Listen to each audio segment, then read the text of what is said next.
I really did like that song a lot. I like how they portrayed how it would have been from a little girl living back when those events were happening, and again, Christ struggling on the cross, and then remembering, looking down at the little girl of why he gone to the cross. Because Christ struggled as a human. He didn't sin, but in the garden, he wasn't looking forward to going to the cross.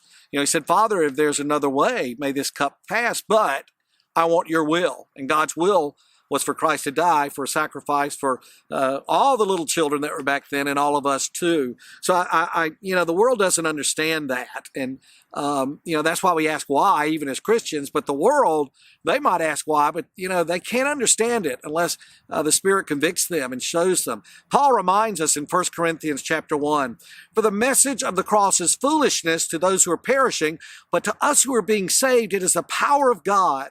For it is written, I will destroy the wisdom of the wise, the intelligence of the intelligent I will frustrate."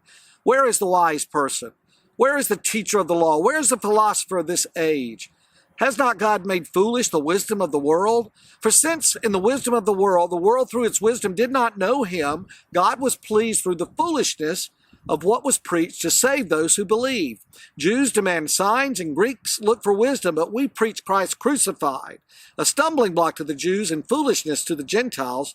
But to those whom God has called, both Jews and Greeks, Christ the power of God and the wisdom of God. For the foolishness of God is wiser than human wisdom, and the weakness of God is stronger than human strength. It's impossible to fully understand the miracle of Christ's death on the cross, opening the way for forgiveness for all who would embrace him.